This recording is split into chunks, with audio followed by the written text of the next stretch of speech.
Hello, नमस्ते छात्रों। आज हम 10वीं कक्षा की जो दूसरी इकाई की चौथी कविता है छापा, जो कि हास्य व्यंग्यात्मक कविता है, उस कविता के बारे में आज हम विस्तार से जानकारी लेने वाले हैं। इसके कवि हैं ओम प्रकाश आदित्य जी। तो छात्रों, ये जो ओम प्रकाश आदित्य जी हैं, ये एक हास्य व्यंग्य के जाने माने कवि माने जाते हैं और अनेक कवि सम्मेलनों में उन्होंने अपनी प्रतिभा बिखेरी हुई हमें दिखाई देती है। सचमुच वो एक जाने माने हास्य कवि है और कवि सम्मेलन में भाग लेते थे। प्रस्तुत जो कविता है वो भी हास्य व्यंग्य कविता है। तो ओम प्रकाश आदित्य जी की एक झलक किस प्रकार वे कविता कवि सम्मेलन में पेश करते थे, तो उनकी एक गधे वाली कविता बहुत ही मशहूर है। वो मैं आपको उन्हीं के आवाज़ों में यहाँ पहले सुनाना चाहता हूँ कि हास्य व्यंग्य कवि ओम प्रकाश आदित्य द्वारा पेश की उनकी दूसरी जो कविता है गधे की कविता, वो आप जरूर यहाँ देखिए।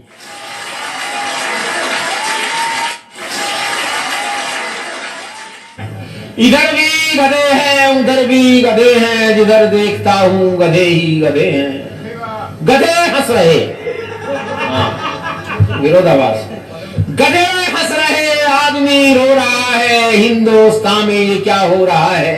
ये जवानी का आलम गधों के लिए है, ये रसिया ये बालम गधों के लिए है, ये दमदम ये पालम गधों के लिए है, ये संसार सालम गधों के लिए है। जमाने को उनसे हुआ प्यार देखो, गधों के गले में पड़े हार देखो। तो पता था तू आएगा इसलिए कविता पढ़वा रहा है। हाँ, मैं जानता था क्यों कविता पढ़वाना चाह रहा है।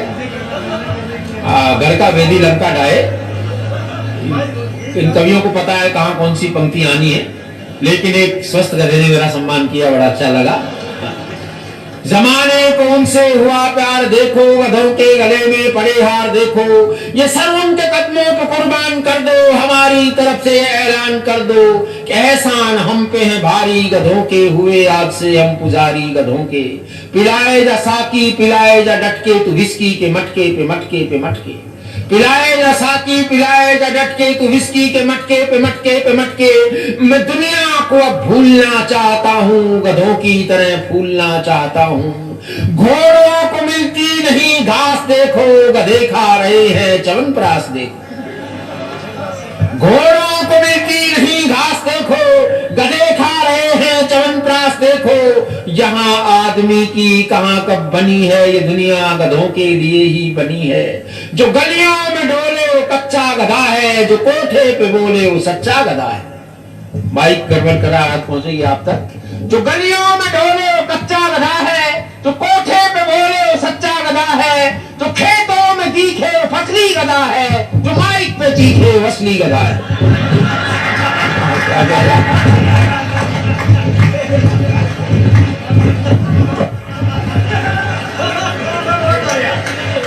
ये थोड़ी देर में मंच पर ही नहीं था, थोड़ी देर पहले कहां से प्रकट हो गया, कमाल। मैं दोबारा पढ़ देता हूं। जो गलियों में डोले वो कच्चा गधा है, जो कोठे पे बोले वो सच्चा गधा है, जो खेतों में दिखे वो फसली गधा है, जो माइक पे चीखे इत्यादि इत्यादि। मैं क्या बक रहा हूँ, ये क्या कह गया हूँ, नशे की पिनक में कहाँ बह गया हूँ। मुझे माफ करना, मैं भटका हुआ था, ये ठहर रहा था भीतर जो भटका हो। तो छात्रों, ये थे ओम प्रकाश आदित्य जी, जो हमारे छापा कविता के हास्य व्यंग्यात्मक कवि हैं। तो उन्होंने यहाँ अपनी 10वीं कक्षा में जो प्रस्तुत हास्य व्यंग्य कविता छापा दी हुई है, इस कवि में आयकर विभाग के छापे के माध्यम से आम आदमी की आर्थिक स्थिति, छापा मारने वालों की कार्य प्रणाली को दर्शाया है।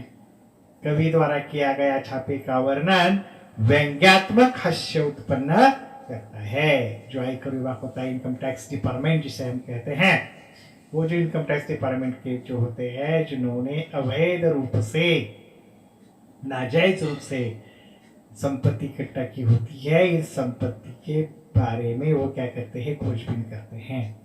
और उन्होंने उन संपत्ति के हिसाब से शासन को कर दिया है या नहीं, यह देखने का काम ये आयकर प्रणाली करते हैं। और अमीर लोगों के पास जिनके पास नाजायज तरीके से कटवा किया हुआ धन होता है, उस धन को खोजने का काम ये आयकर विभाग करता है। तो कभी ओम प्रकाश आदित्य जी कविता में कहते हैं, मेरे घर छापा पड़ा, छोटा नहीं बहुत बड़ा। वे आए, घर में घुसे और बोले, सोना कहाँ है? मैंने कहा, मेरी आंखों में है, कई रात से नहीं सोया। वे रोश में आकर बोले, स्वर्ण दो स्वर्ण। मैंने जोश में आकर कहा, सुवर्ण मैंने अपने काव्य में बिखेरे हैं, उन्हें कैसे दे दूं? देखिए हास्य व्यंग्य उत्पन्न किया है। लेखक कह रहे हैं कि मेरे घर में छापा पड़ा, छोटा नहीं बहुत बड़ा छापा पड़ा। छापा मारने वाले आए, घर में घुस गए और बोले, सोना कहाँ है? सोना, सोना का मतलब सुवर्ण, गोल्ड जिसे हम कहते हैं। तो लेखक ने क्या कहा? लेखक कहता है, आयकर विभाग से सोना दे दो, एक धातु दे दो कवि की, लेकिन कवि उसका अर्थ लगाता है नींद। कवि क्या कहता है?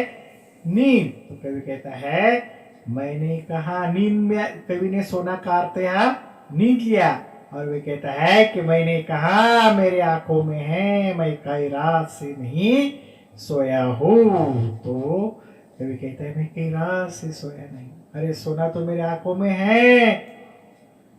तो आयकर वाले बड़े रोष में आकर कहते हैं, स्वर्ण दो स्वर्ण। स्वर्ण का मतलब क्या?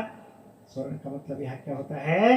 स्वर्ण का मतलब यहाँ कभी नहीं सोना, सोना तो सोना स्वर्ण, लेकिन इस स्वर्ण का मतलब कभी यहाँ सुवर्ण से जोड़ देता है और सुंदर अक्षर से जोड़ देता है। स्वर्ण कभी कहता है जोश में आकर, स्वर्ण तो मैंने अपने काव्य में बिखेरे हैं। ये तो स्वर्ण मैंने अपने काव्य में, कविता लिखते समय मैंने सुंदर अक्षरों में लिखी है, उन्हें कैसे आपको दे सकता हूँ? उन्हें तो मैं नहीं दे सकता।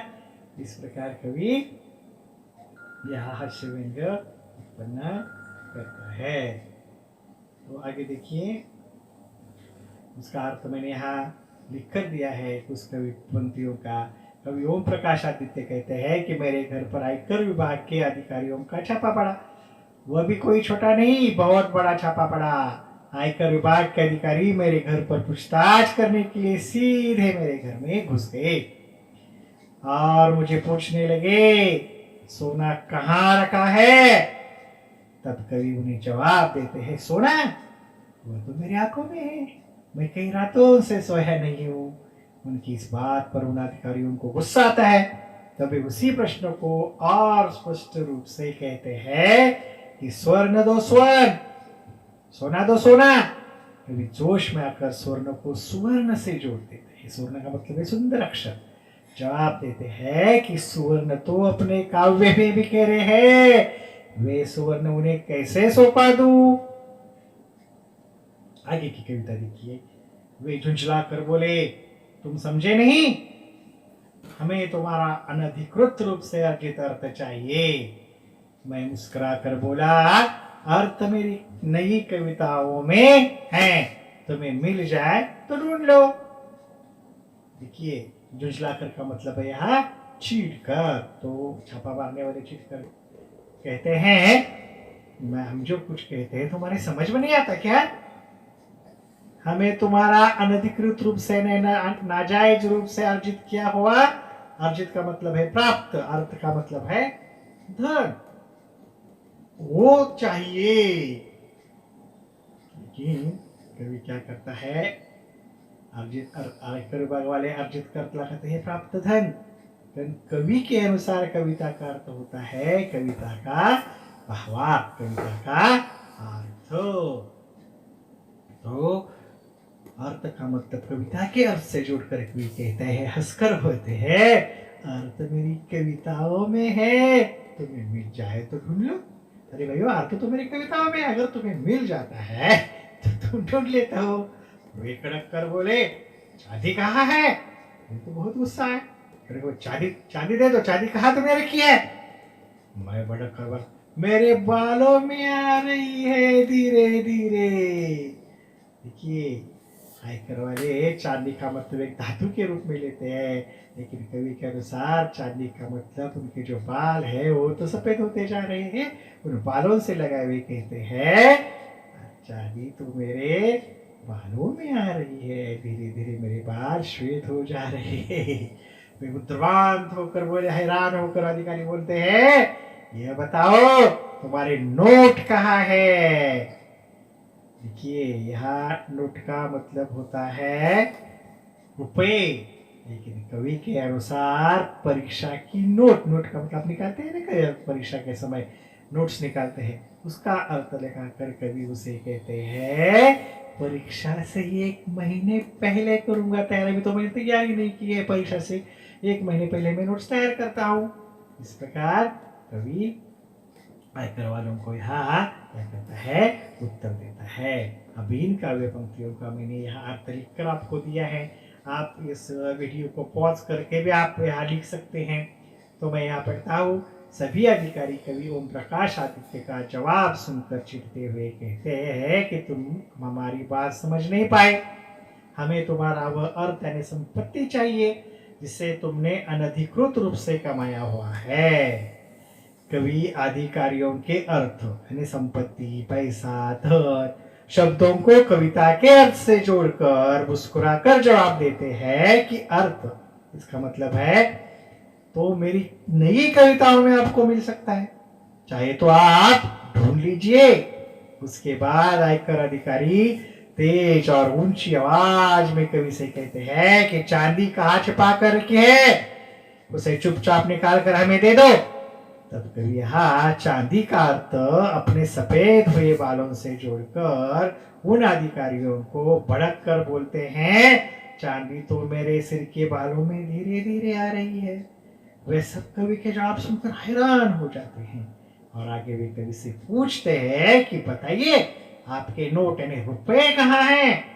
तब ओम प्रकाश आदित्य जी उस नोट का संबंध विद्यालय की परीक्षा के नोट से जोड़कर उन्हें जवाब देते हुए कहते हैं कि परीक्षा के नोट तो वे परीक्षा से 1 महीने पहले तैयार करेंगे। इस प्रकार इस कविता का भाव आगे देखिए छात्रों। वे गरज कर बोले हमारा मतलब आपकी मुद्रा से है। मैं लरज कर बोला मुद्राएं आप मेरे मुख पर देख लीजिए।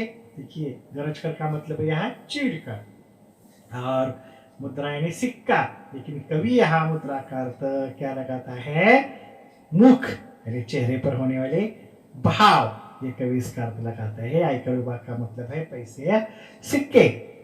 तो वे गरज कर बोले, चिढ़ कर बोले हमारा मतलब मुद्रा से है, पैसों से है। लरज कर का यहाँ मतलब कांप कर, तो कवि कहते हैं मैं कांप कर बोला मुद्राएं आप मेरे मुख पर देख लीजिए, अरे मेरे मुख की भाव तो आप देख लीजिए, यही मुद्राएं हैं। वे खड़े होकर कुछ सोचने लगे, फिर शयन कक्ष में घुस गए। वे लोग कुछ सोचने लगे तो आदमी कैसे जवाब दे रहा है। फिर शयन कक्ष में बेडरूम में, कवि के बेडरूम में वो चले जाते हैं और फटे हुए तकिए की रुई नोचने लगे। देखिए छात्रों यहाँ सामान्य लोगों की परिस्थिति, आर्थिक स्थिति कितनी दयनीय होती है यह दिखाने की चेष्टा यहाँ ओम प्रकाश आदित्य ने की है कि ये जो लोग हैं वो बेडरूम में चले जाते हैं और फटे हुए तकी, उस बेडरूम में जो तकिया होता है वो भी कैसा होता है, फटा हुआ होता है, और उससे रुई जो उसे हम मराठी में कापूस बोलते हैं वो नोचने लगते हैं। फिर जो घर में एक अलमारी भी है, ऐसी अलमारी वो भी टूटी हुई है, जो हमारे भारत में रहने वाले सामान्य लोगों की आर्थिक स्थिति बहुत दयनीय है यह दिखाना है। यहाँ टूटी अलमारी यानी अलमारी यानी कपाट जिसे कहते हैं, हम उसे वे लोग खोलते हैं। उसके बाद रस्सियों की खाली पीपियों को टटोला। रसोई में पीपियां, बड़े बड़े जो पीपियां होते हैं, अलमारी है या देखिए छात्रों टूटी हुई अलमारी, जो पीपियां होते हैं, पिंप होते हैं मराठी में कहते हैं, उन वो भी कैसे होते हैं, खाली होते हैं। उन खाली पीपियों को टटोलते हैं। बच्चों की गुल्लक तक देख डाली। गुल्लक का मतलब मिट्टी का, जिसमें पैसे संग्रह करते हैं, है ना। ये जो गुल्लक होती है बच्चों को पैसे इकट्ठा करने की, जिसमें बचत बैंक कहते हैं हम उसे, इस तरह की गुल्लक तक नहीं छोड़ी, वो भी वो देखते हैं, पर सबसे मिला एक ही तत्व खाली, लेकिन सब में उन्हें कुछ नहीं मिलता। सिर्फ ये वास्तविक स्थिति यानी यथार्थता, वास्तविकता ये होती है कि वो सब खाली होते हैं, उसमें कुछ भी नहीं मिलता।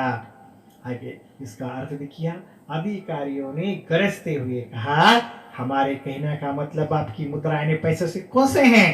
तब कवि ने इनका अर्थ मुख मुद्रा से जोड़कर जवाब देते हुए कहते हैं कि मुद्राएं यानी छवि यानी मुख पर आने वाले भाव, तो आप मेरे चेहरे पर देख लीजिए। सभी अधिकारी उनका यह जवाब सुनकर कुछ समय के लिए सोचने लगे। फिर वे उनके शयन कक्ष में जाते हैं, बेडरूम में जाते हैं और अंदर रखे हुए उनके फटे तकिए की रुई नोचने लगे, क्योंकि उन्हें लगा शायद तकिए में पैसे छुपा कर रखे हो। उसके बाद टूटी हुई अलमारी को खोलकर देखा, रसोई घर में खाली पड़े पीपों को टटोला, बच्चों के गुल्लक को खोल कर देखा, पर उन्हें कहीं पर कुछ भी नहीं मिला।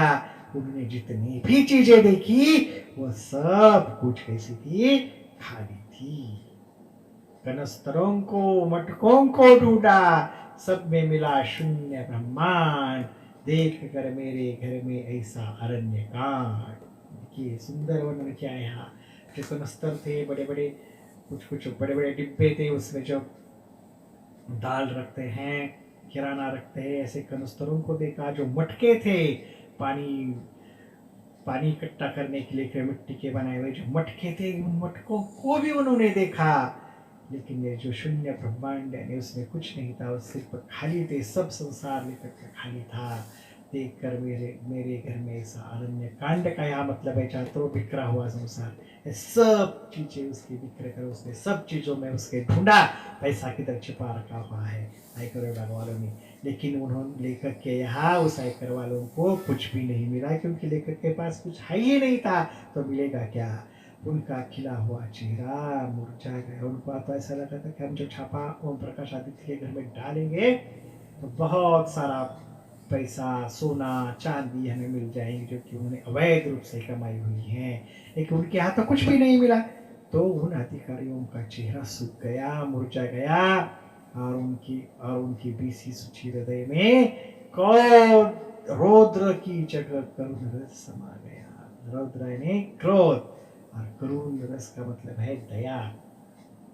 तो उनके हृदय में जो क्रोध, रौद्र लेखक के प्रति क्रोध था, उस लेखक के क्रोध के बारे में उसका दया आ गई, और वे बोले, क्षमा कीजिए, हमें किसी ने गलत सूचना दे दी। क्षमा कीजिए, हमें क्या किया है, किसी ने गलत सूचना दी हुई है कि आपके घर में क्या है, सोना है, इसलिए हम यहाँ आए थे। कभी कहते हैं कि यहाँ अर्थ इसकी पंक्तियों का मैंने लिख कर दिया है, आप वीडियो को पॉज कर भी लिख ले सकते हैं। वे कहते हैं कि उन अधिकारियों ने उनके घर में पड़े कनस्तरों और पीने का पानी भरकर रखने के लिए जो मटके होते हैं उसे भी टटोल कर देखा, पर उन्हें वे भी खाली मिले। कवि कहते हैं कि आयकर अधिकारियों ने मेरे घर में ऐसा दृश्य देखा कि उनका खिला हुआ चेहरा मुरझा गया। अर्थात उन्हें लगा कि कवि ओम प्रकाश आदित्य के घर में जब छापा मारेंगे तब उस छापे में काफी धन संपत्ति प्राप्त होगी, परंतु यहाँ तो कुछ भी प्राप्त नहीं हुआ। तब उन अधिकारियों का गुस्सा शांत हो गया, उनके मन में दया के भाव आने लगे। कवि से उन्होंने क्षमा मांगी और कहा कि किसी की गलत सूचना पर वे उनके यहाँ छापा मारने आए थे। देखिए अब कविता का अंतिम भाग, अपनी असफलता पर वे मन ही मन पछताने लगे, सिर झुकाकर वापस जाने लगे, और उन्हें लगा कि ये जो हमने यहाँ छापा मारा गलत काम किया है, उस पर आपको पछतावा हुआ, और वो सिर झुकाकर वापस जाने लगे। मैंने उन्हें रोक कर कहा, ठहरिए। मैंने उन्हें रुकाया, मैंने बोला रुक जाइए, ठहरिए, सिर मत धुनिए, मेरी एक बात सुनिए। मेरे घर में अधिक धन होता तो आप ले जाते, कि मेरा सिर मत खाइए और मेरी बात सुनते जाइए। अगर मेरे घर में अधिक धन होता तो आप उसे ले जाते। अब जब मेरे घर में बिल्कुल धन नहीं है तो आप मुझे कुछ देकर क्यों नहीं जाते। और आपको तो मेरे घर में कुछ भी नहीं मिला। अगर आज कुछ ज्यादा होता तो आप ले जाते, लेकिन अब कुछ भी नहीं है, कुछ देकर क्यों नहीं जाते? जिनके घर में सोने चांदी के पलंग और सोफे हैं उन्हें आप निकलवा लेते हैं। जिनके घर में सोने चांदी के पलंग होते हैं, सोफे होते हैं, आप उसे लेकर जाते हैं। बहुत अच्छी बात है, निकलवा लीजिए, तो आपका काम ही है, अच्छी बात है वो। पर जिनके घर में बैठने को कुछ भी नहीं है, उनके यहाँ कम से कम एक तख्त तो डलवा दीजिए। तख्त का मतलब है लकड़ी, लकड़ी का बात। जिसके घर में कुछ नहीं तो उनके यहाँ तो कुछ देते तो चाहिए। जो लकड़ी का एक सादा सीधा बाग तो बैठने के लिए देते चाहिए, ऐसे ही लेकर वो कहते हैं। यहाँ इसका अर्थ देखिए छात्रों, अंत में आयकर विभाग के अधिकारियों को कवि के घर में कुछ भी नहीं मिला तो वे पछताने लगे, उन्हें बुरा लगने लगा। उन सभी के सर शर्म से झुक गए, वे वापस जाने लगे। तो कवि ने उन्हें रोक कर कहा, आप मेरी एक बात अच्छे से सुन लीजिए। यदि छापा मारते समय मेरे घर से अत्यधिक धन संपत्ति प्राप्त होती तो आप उसे ले जाते। अब आप सभी ने देख लिया कि मेरे घर में कोई धन नहीं है। इस वक्त मेरी ऐसी स्थिति देखकर आप मुझे कुछ तो धन देकर जाइए। जी।